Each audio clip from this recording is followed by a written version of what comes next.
it is your buddy, Peace and Harmony with you here today. Much love going out to all the beautiful empowered harmonizers. And we are zooming in and focusing in on a great viewer question, and that is to discuss the experience or advent of narcissistic rage, bouts of anger that seem to come out of nowhere. There isn't a processing either of these emotions when they occur. It's oftentimes unpredictable when they arise, and there is certainly no room or open dialogue for discussion once these rage outbursts occur. And can we sort of delve in and discuss this? So that's a great viewer question. And before we get started, I just want to give a super huge shout out to those of you who have recently donated to the channel. Thank you so much for your support and your kind words.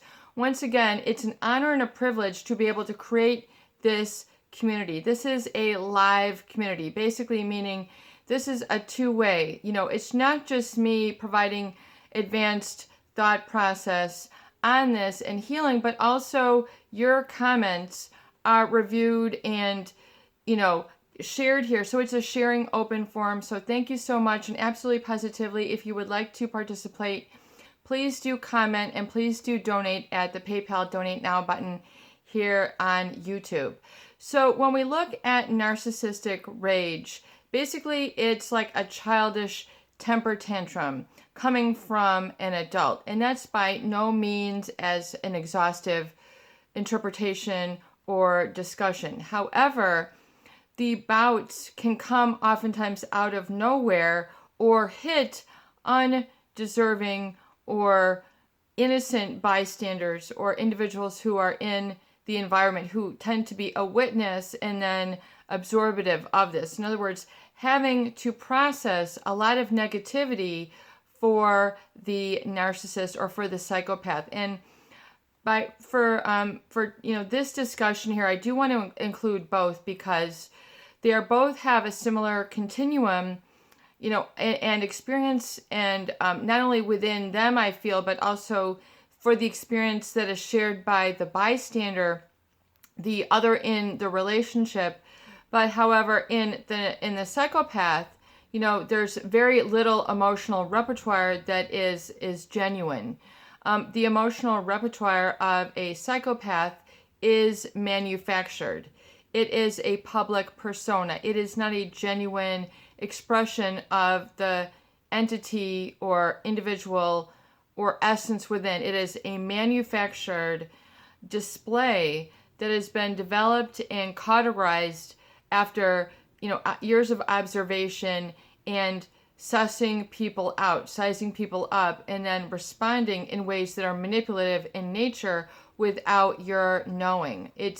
They have like a centralized intelligence about what works to pull one over on others. In other words, to lead them into their lair, into their den, into their realm of being vulnerable to psychological manipulation, brainwashing, and gaslighting. And it's always, without this person's knowledge that these emotions are manufactured. They are wonderful, actors. I mean, if you can't even really put them in the same role as an actor, because an actor, like Nicolas Cage, I mean, he goes out there, but he's got his own life. I mean, this is what they do for a living 24/7. And so really rage is oftentimes what you might see, just as a sheer, like, just venting, when they don't get what they want, or they're being exposed, or just to get people off their trail. They'll just, and then you might see this as violence. And so when we look at narcissistic rage, oftentimes it's coming from uncharted waters or uncharted emotions, and then you're a witness, and then you then trying to maintain balance in the relationship become either the recipient or feeling and interpreting that there's something that you have done wrong, that there's something inherently wrong with you. You have triggered them, and you sure as well better correct yourself. that, you better put up and shut up. You better not have a peep. You better not talk back. You better not discuss. You better not process. It is a one-way street. It is because I said so. It is because I have higher moral ground. And if you confront or challenge this, you are on the outside of the circle. So, unless you play along or act like their rage is well-founded and they're, improving this great point, and that you are then on the bandwagon, or you just sort of chide them on or cheer them on or egg them on, or don't go against them, then you have the opportunity or perhaps chance to be on the inside. But for a lot of people, this is counterintuitive. It is against their own best interest. In other words, they oftentimes are the target. Their friends are the target. Life is a target. They provide a very poor role model to others. And then others end up then becoming embarrassed, becoming ashamed of them, humiliated. You don't want to see what goes on behind this closed door. You don't want to see who this person really is. So there is then an isolation that develops, or an alienation that the person who has targeted or is living with this for any undue amount of time, or any, amount of time, is then, resigned to the witness protection program. In other words, you didn't just see that, don't you speak up, relegate this to denial. And so people end up going into dissociative states. In other words, they end up withdrawing within, they can't interact. So they have to dissociate, tune out, just sort of come into their own reality, or feeling like, numbing themselves out. Especially as children, they, become very dissociative. In other words, just sort of not having feelings. They then don't get a chance to own their feelings. I am scared. This is wrong.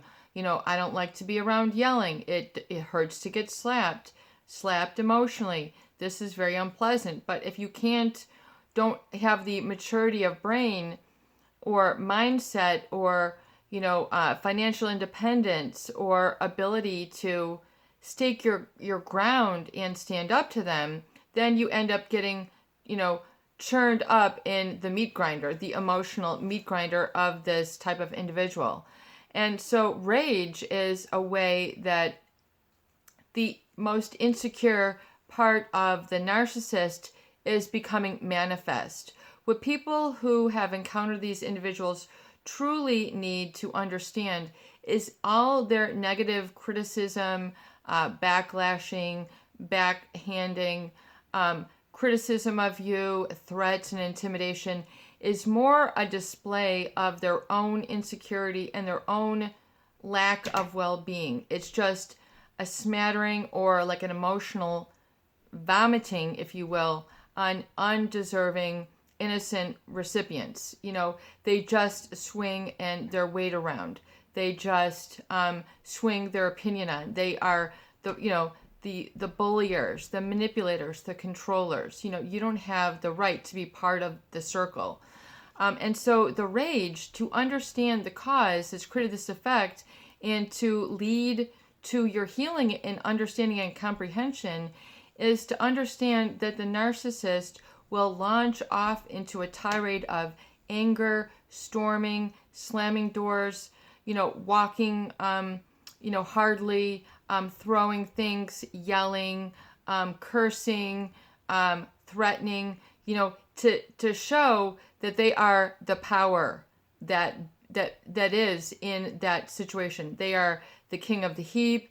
They're the queen of the lair. They're the mountain of the desert, or they're the lion of the keep. They are the top of the food chain. They are the power center. So it becomes dysfunctional when it's too centralized into one person, and it's not spread out over other individuals. It's just like me and only me. So the narcissist oftentimes won't give you that courtesy, that place, that human right.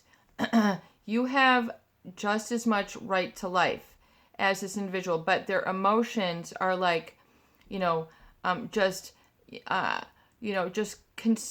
are consuming of others' viewpoints when it gets very, very strong and loud and abrasive and, threatening.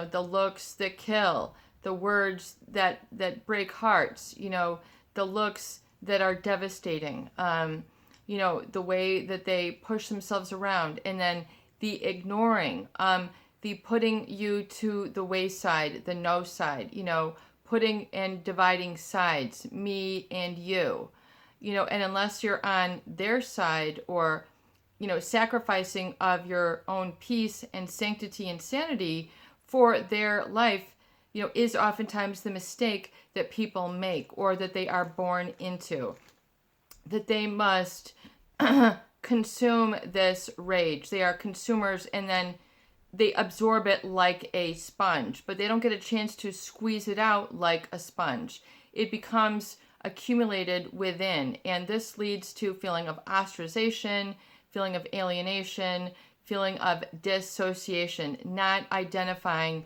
with your own needs, not identifying with your own opinions, not identifying with your own interests. They are impossible. They are ridiculous. Your needs are unfounded, says the rage of the narcissist. You are too needy. What is wrong with you? When you're asking for specifically your request, your communication is no more than to be in a civil situation where there's discussion, warmth, affection, eye contact, a pat on the back, a shake of the hand, a warm embrace, a pleasant exchange. There is nothing irrational about asking for that. There's nothing, irrational about those needs. However, those natural, normal, instinctual, instinctive, required, necessary, built-in part of a human being are then flagged as inappropriate by the individual because they are lacking empathy, because they don't have the ability to equal the playing ground. They don't feel comfortable with that. You are relegated to then, the irrational. So the rational becomes irrational in their eyes. So things become twisted, contorted. Your needs, which are natural, organic, built in, ingrained within you as a human being, become denied. They become a target or subject of weakness. Just shut it down. Don't feel anything. Don't say anything. You don't have a right to your feelings. There's always this sense of being overpowered by the central, pathological, self-important narcissist. They have to be the one. There's very little shared with that top of the heap. Whether you call it a patriarch, a matriarch, a king, a queen. It's not for a day, it's forever. Basically, and it becomes more pronounced with time. And so it's important to understand that there is a very uncomfortable state called dissociation that occurs with people who have had to experience prolonged exposure to these types of individuals, or quote unquote relationships, which in essence, in the long run, become nothing more than a coping situation. It's a coping and defense-based relationship because they will always challenge others. They always have to be the funnier, the smarter, the one who's, dishing it out, the one who's serving it up, the one who is it. So there's very little room for, equality unless you laugh when they say laugh, jump when they say jump, back when they yell back, quiet and lay down when they say quiet and lay down. You don't identify with your own needs, truth, and feelings. This is called dissociation. I no longer identify with the needs of my humanity. I no longer identify with my physical needs. I no longer identify with my emotional needs. What are examples of these, peace and harmony? Example of, physical needs would be for human touch. We don't have to, discuss, we've discussed this before, but, for example, there were, orphanages, and I think it was either Spain or Mexico, where children were raised in, by nuns, and they were not held. They were not given rocking, eye contact, warmth and human affection. They were just basically fed. These children, even though fed, died and wither away. Infants literally cannot live without human touch. They need human presence. And these individuals, especially if, they are a threat, i.e., maybe taking attention off of them, taking attention off of a marriage, especially for children, these children are objects of threat. They are objects of, jealousy, envy. They can be seen as taking away from the marriage rather than adding to, from the narcissist. So then you see this playing of sides. Do as I say. Don't get close to this parent. Don't speak up. Don't develop yourself intellectually. Don't have friends. You don't, basically you get starved out emotionally. There's a very, especially in the psychopath, there's a very limited, true, if any, emotional back and forth. I mean, it's just, it can, especially depending on how much emotion that they want to conjure up or wear or invite into the relationship. The psychopath can move through you, and they just do not value people. They don't value that sort of human contact with oftentimes with their children. I mean, they can if it means them living in a home or getting a paycheck or some other parasitic reason, but they will literally treat their children as objects.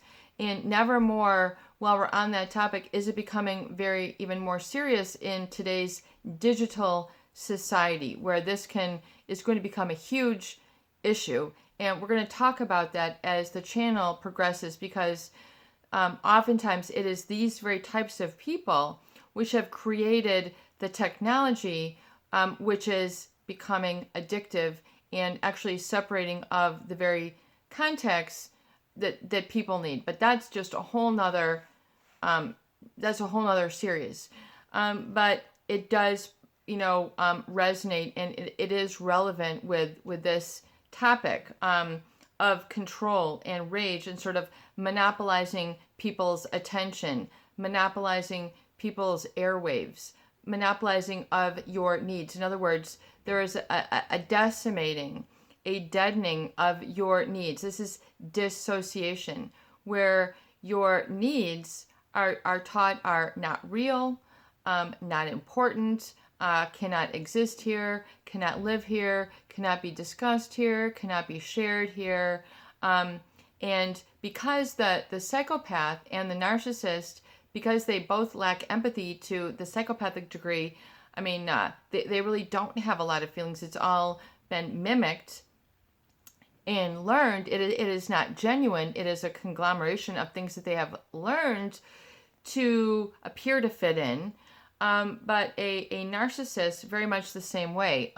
You will get this anger and this outburst and this look, of hatred if you don't buy into their scenario, or you begin to get smart to them or call them out, or feel that something is unfair, or you just plain want to have symmetry or balance or harmony in the relationship. There's always going to be this asymmetry within the relationship. And the narcissist, because also they feel that they should only have to relate to people of a specific status. There's an entitlement, if you're human, kind, caring, this is basically perceived as a weakness. And if you try to get close to them, well, you're going to get, the backlash. You're going to get the anger, this is, you're crossing the line here. You're asking too much. You want to discuss this. It's then perverted, I think is the correct term.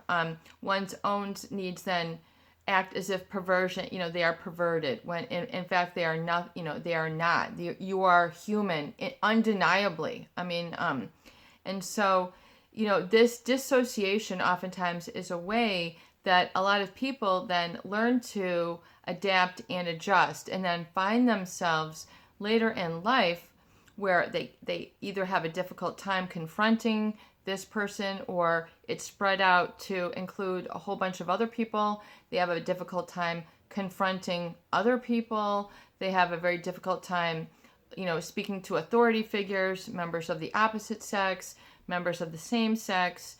They have very difficult time, neuroregulating themselves because they have not been taught. They didn't have an adult supervisor, or wherever you're at, maybe you're married to this person and, you don't have, representation or presence in the relationship. So there's this deep dissociation where you just end up becoming shut down because of this. And so it's like there's a giving up. And so people, end up living in the basement, in the attic, in the garage mentally in order to cope and acquiesce and give in to their agenda. And so it is very important that if you have experienced this, to recover and understand what this means, this dissociation, dissociative, just like, you might, think someone who's just sort of checked out, or, isn't just sort of able to acknowledge certain things, either shortcomings in others, they just let themselves get walked over, they're just, unaffected. They're oftentimes, and then spreads out to them, or they become then, unaccountable. They have difficulty taking responsibility because they haven't had to do this before, and so they're used to, so it becomes a very important thing that you understand not only, the specific type of rage that you will encounter or see within this, but also to understand that it has nothing to do with you. It has nothing to do with you being a trigger, agitating of them, being too needy, wanting something unrealistic, coming out of nowhere, coming out of the woodwork, all that is how the narcissistic rage and experience of it will make you feel, because of the nature of their lack of empathy and this sort of entitlement that they have, that everything should be their way and they should only associate with people of a specific kind or type or level. And that, if you're on the brunt of this, then, you're felt that there's something wrong with you and you have to adapt and adjust to them, and it should never be the other way. It becomes this very asymmetrical, disharmonious situation. And so people end up dissociating and then don't become so far removed that they don't know how to relate healthfully. They don't know how to be balanced. They don't know how to have a boundary. They don't know how to have their standards or raise them. They don't feel safe. They're too quiet. They become either very introverted, or they can't hold a conversation, or they have a lot of social anxiety. And then if they really relate to this, then it's the post-traumatic stress, where they are so dissociated that it's very difficult for them to engage in life. Difficult to go to the grocery store where other people are around. It becomes, this paranoid, are people looking at me? Do I look weird? Do I look like I've been hurt? Do I look like I've been, emotionally abused? It is very, very difficult for this, especially emotionally, because it's a very profound wound, which is, worse than, a broken, leg. It becomes something that is difficult to heal. At least with a broken bone, to how to set it, keep it stabilized. You might need stitches, it will heal. There's certain, but to heal emotions is, another aspect. And so it is the dissociation or disidentifying with your warmth side, with your, identifying your needs and being able to claim them and take ownership to them and being like, hallelujah, there is nothing wrong. And so it's very important that you remove that sort of stigma or that thorn that has gotten underneath your skin that makes you feel constantly, that perhaps, that you're seeing things that don't exist. In other words, you begin projecting sort of a weakness about yourself onto others where it's been basically cultivated and your strengths haven't. So people then get used to sort of always getting themselves into trouble, self-sabotaging. It's the learned helplessness. It's the self-fulfilling prophecy. Look, I'm so miserable. Look, I'm homeless, and you end up like proving it to yourself because it's been so, it becomes so asymmetrical that this person is quote unquote the winner, and you end up projecting a negative part of yourself because it's been so accentuated by this person. It's hard to live in the positive, live in your strength, being able to have boundaries and standards and have that healthy back and forth. And so it's very important that you learn to identify, this whole cause and the foundation and how it's developed within you and your own life. And then stop that pattern, stop that cycle, getting away from the rage, getting away from the criticism, the judgment, that you don't match up, that it's all your fault. You are miserable. You are unbelievable. You are, the troublemaker, all these sort of things that they will hang on you, they will never let you live down because that is their power source. That is how a narcissist and a psychopath will get power. Either the narcissist by always reminding you that they are this, that, and the other thing, and you are not, and not. And so that's how they save face and keep their status. And then you've got the psychopath, which will have you to live in torment and to have you, feel that, your then needs have been turned against you and, are so foreign to yourself that life feels foreign.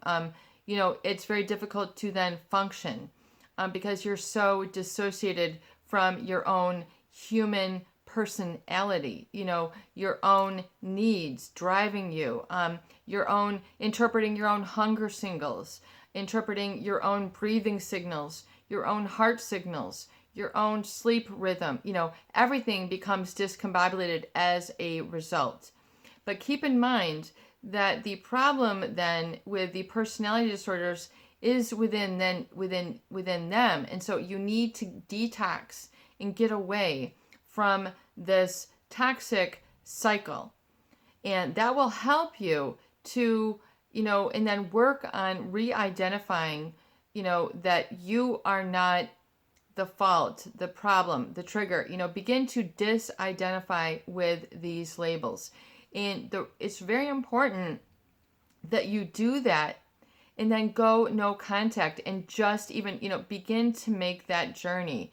Begin to make that saga, begin to exit that pattern, begin to exit that matrix, begin to exit that system, that dynamic that is dysfunctional. Begin to just exit it. That is super, super important for you to begin. And either physically, mentally, emotionally, or all of the above.